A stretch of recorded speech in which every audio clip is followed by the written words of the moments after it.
Evangelho de nosso Senhor Jesus Cristo, peçamos a Deus capacidade para bem compreender e aplicar na nossa vida no dia a dia as palavras dessa tradução que nosso Jesus Cristo nos traz da lei divina.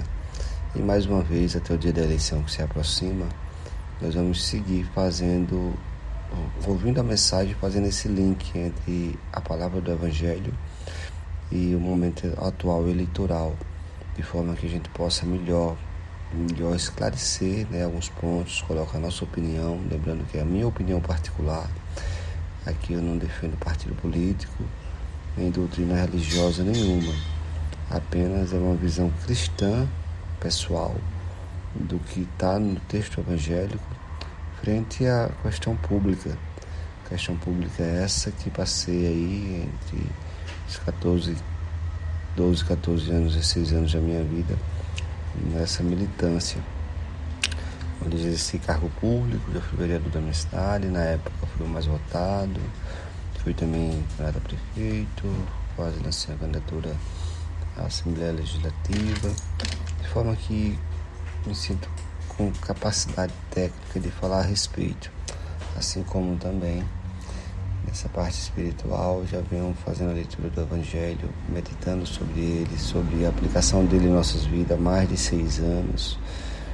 Com isso me considero capaz de fazer essa tradução. De forma que vamos à leitura do Evangelho e ver o que nos traz a mensagem de hoje, que está lá no livro de São Lucas, Evangelho de São Lucas. Naquele tempo, a mãe e o irmão de Jesus aproximaram-se, mas não podiam chegar perto dele, pois a multidão era grande. Então anunciaram a Jesus: tua mãe e teus irmãos estão aí fora e querem te ver. Jesus respondeu: minha mãe e meus irmãos são aqueles que ouvem a palavra de Deus e as põem em prática. Olha só esse final aqui, Jesus já nos dá toda a mensagem do que nós precisamos ouvir hoje.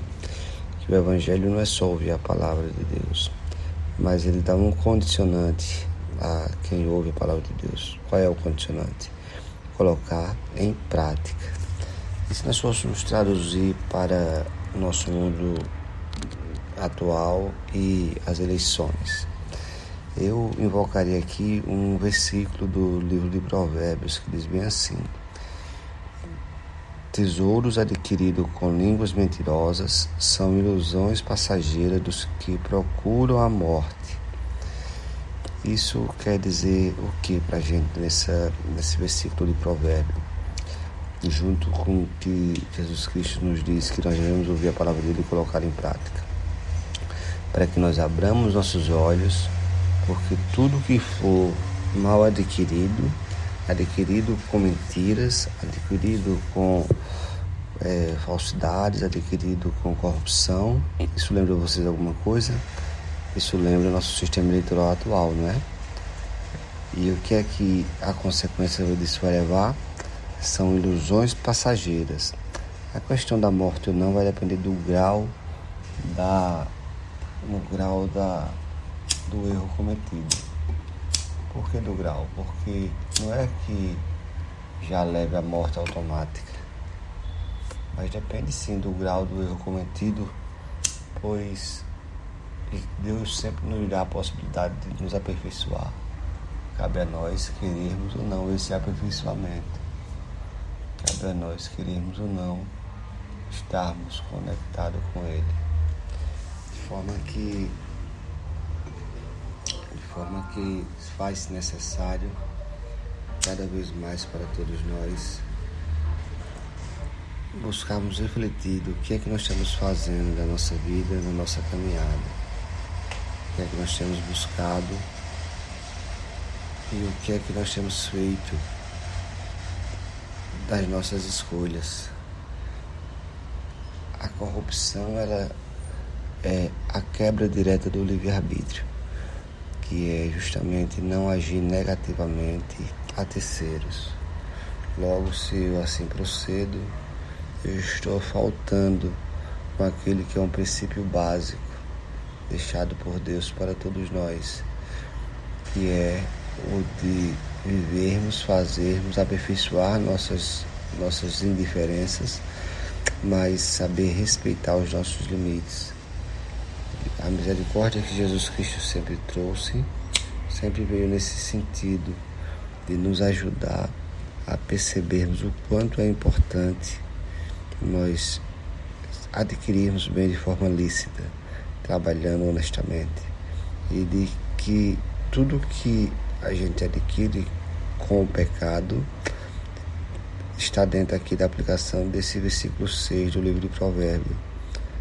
Tesouros adquiridos com língua mentirosa são ilusões passageiras dos que procuram a morte, né? Procuram porque, à medida que vão reincidindo no erro, vão sacrificando a própria vida, e dessa forma não só a vida física pode se perder, mas a vida espiritual também.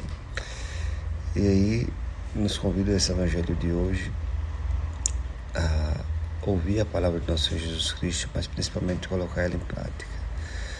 E no dia de hoje, chegando na reta final da eleição, eu diria a vocês o seguinte: cuidado com o dinheiro mal adquirido, cuidado com as vantagens mal adquiridas, porque toda a natureza divina sempre volta para a sua regularidade, e tudo que a gente planta a gente colhe, e tudo que a gente adquire de forma errada vai ser cobrado da gente, pode ter certeza que mais do que o que a gente pegou, porque à medida que eu faço isso, eu causo um desequilíbrio entre a humanidade, entre as coisas que devem ser para todos. Ou seja, pedir sabedoria a Deus para saber até onde está certo e até onde está errado é o primeiro caminho. Quer dizer que tudo está errado? Cada caso é um caso, né? O mais saudável é nós cuidarmos para que estejamos com a consciência tranquila. Se você está com sua consciência tranquila, você está bem. Se você está bem, você pode viver que tudo prosperará na nossa vida. Agora, se você tem alguma dúvida das ações que estão sendo feitas, o melhor a se fazer é buscar cada vez mais encontrar um equilíbrio correto, ter coragem de enfrentar os desafios da vida, do trabalho, e não querer jamais para si o que não lhe pertence, o que não foi fruto de movimentos saudáveis, né?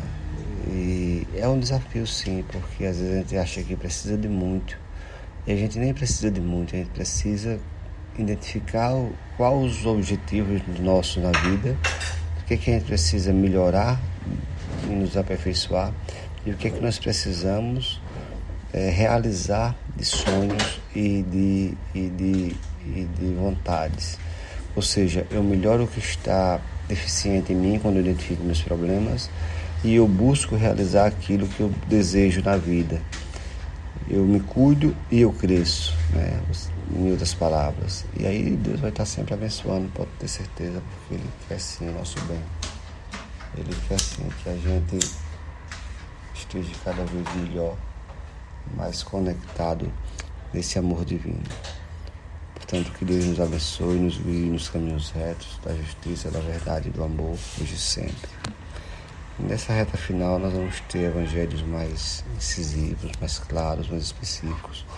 Mas por hoje acredito que a mensagem para nós refletirmos seria essa. Em nome do Senhor Jesus. Amém. Fiquemos com Deus.